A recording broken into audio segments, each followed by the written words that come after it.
Secreciones gástricas. Primero, para empezar a hablar de secreciones gástricas, tenemos que hablar de el estómago. Va a estar formado por el estómago, que es un órgano muscular que adopta la forma de J, dependiendo por la forma de la cantidad de comida que contenga, pero generalmente contiene la forma de J. Vamos a tener que es la continuación del esófago. Vamos a tener una porción superior que es el esfínter esofágico inferior, una parte que es el fundus en la parte más superior, y un esfínter pilórico con la comunicación con el intestino delgado. Entonces el estómago va a formar parte del tubo digestivo para la digestión y el transporte de alimentos hacia el intestino delgado. Entonces, el estómago, el tejido del estómago, para empezar a hablar de la secreción gástrica, tenemos que hablar de cómo está compuesto el tejido del estómago. Y el tejido del estómago, si nosotros hacemos un zoom, si nosotros hacemos un aumento de una sección del estómago, nosotros podemos ver que el estómago va a tener esos pliegues, esas invaginaciones hacia adentro que van a formar esas glándulas gástricas. ¿Qué van a hacer esas glándulas gástricas? Secretar todo el contenido gástrico o la secreción gástrica. Entonces el tejido del estómago va a contener estas glándulas gástricas con diferentes células que la conforman para secretar tanto moco como ácido clorhídrico o pepsinógeno, que lo vamos a ver bien más adelante. Entonces, lo que se ve en amarillo son las células del cuello, son células secretoras de la mucosidad del estómago. Más en profundidad de la célula gástrica le siguen esas células en verde fuerte, que son células principales que se encargan de segregar el pepsinógeno, que es un compuesto que actúa para digerir las proteínas. Más en el fondo vamos a poder ver las células parietales. Las células parietales van a estar encargadas de crear y excretar, segregar el ácido clorhídrico. Bien, entonces las glándulas gástricas es una invaginación del tejido del estómago formados por células de la mucosidad, células del cuello encargadas de crear la mucosa, células principales que crean el pepsinógeno y las células parietales que crean el ácido clorhídrico. Y por último vamos a tener esas células por debajo que son células endócrinas que también van a tener un gran aporte de hormonas. Bien, acá vamos a poder ver bien diferenciadas. En la primera línea vamos a ver la superficie del estómago, en donde vamos a tener células de la mucosa de la superficie que tienen dos funciones: crear ese mucus junto con el bicarbonato, que este mucus y este bicarbonato van a tener una función protectora de ese epitelio del estómago, porque el epitelio del estómago tiene que estar protegido porque el ácido clorhídrico tiene un pH de 1,2, es un pH muy ácido, entonces necesita estar protegido ese epitelio, el tejido epitelial del estómago, y lo va a hacer a través de este mucus que lo crean las células mucosas junto con el bicarbonato, que lo que hacen es separar tanto el líquido del ácido clorhídrico como el epitelio propio del estómago. Después vamos a poder ver las células parietales, que lo que van a hacer estas células parietales es originar el ácido clorhídrico y lo que van a hacer también es crear un factor intrínseco para la absorción de la vitamina B12. Después, por último, vamos a tener las células principales o pépticas,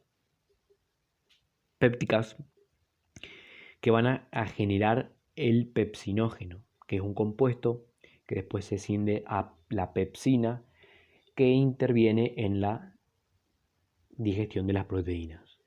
Después, por último, tenemos las células endocrinas, que están las más últimas de todas, que están encargadas de darle un aporte hormonal a la secreción gástrica, con un aporte de dos hormonas principalmente, la gastrina y la somatoestatina, que interfieren en la digestión de los alimentos.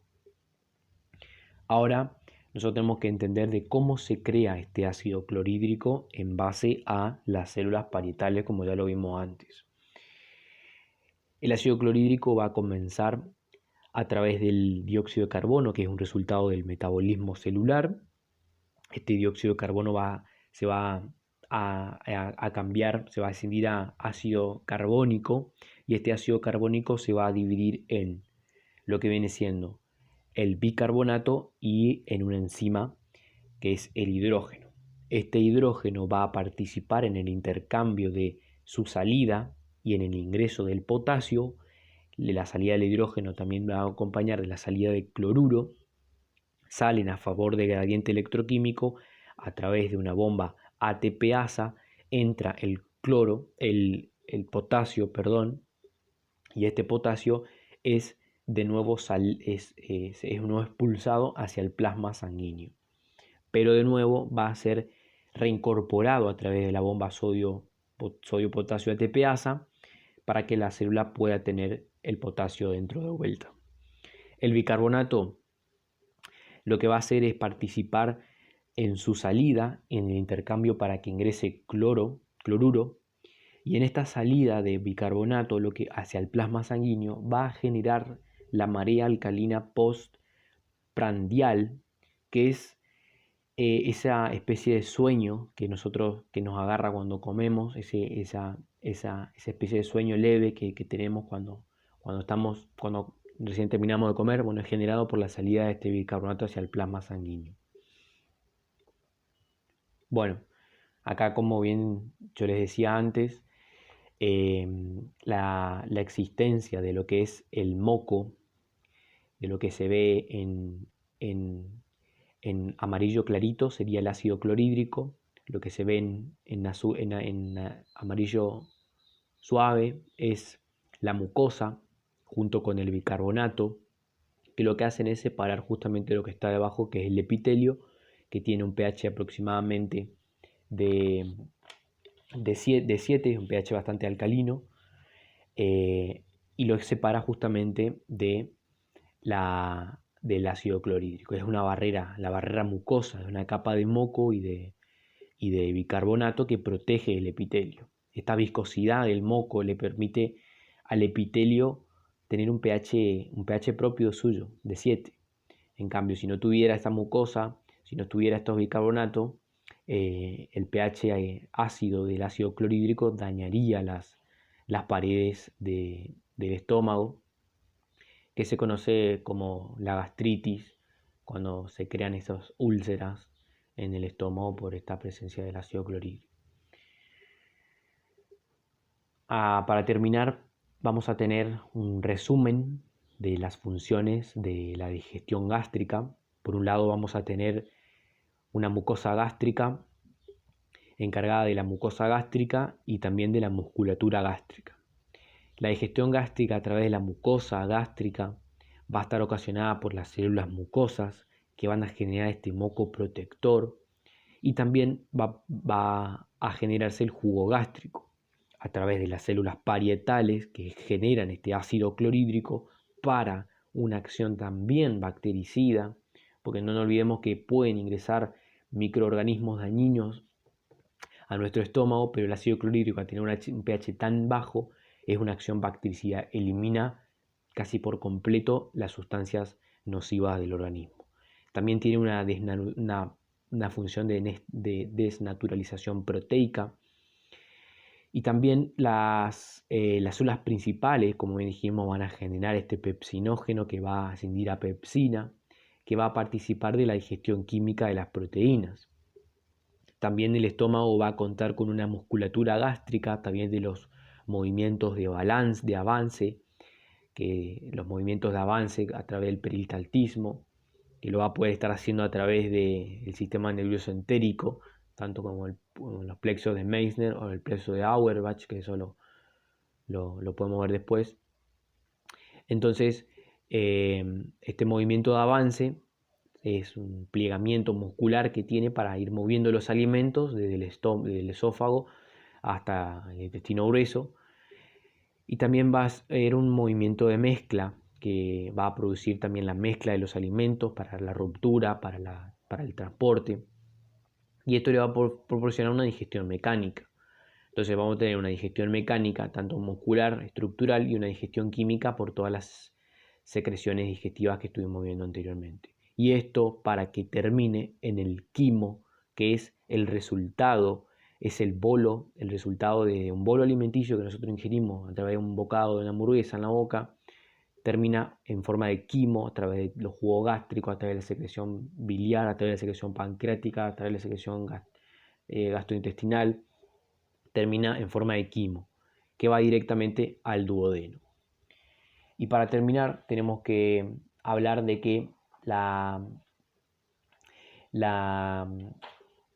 lo que viene siendo la secreción gástrica va a tener un control nervioso y hormonal, a diferencia del control salival, solamente nervioso. El control gastrointestinal va a tener un control nervioso y hormonal. El control nervioso del sistema gastrointestinal, el sistema de la secreción gástrica, va a estar llevado a cabo por el nervio vago, que va a tener su neurotransmisor, que es la acetilcolina, que le va a dar un efecto neural a tanto las funciones de digestión, de absorción, musculatura gástrica, mucosa gástrica, y un control hormonal que va a estar a cargo de las células endócrinas, como lo vimos antes, que van a generar la histamina y la gastrina, que son hormonas que influyen en la digestión gástrica.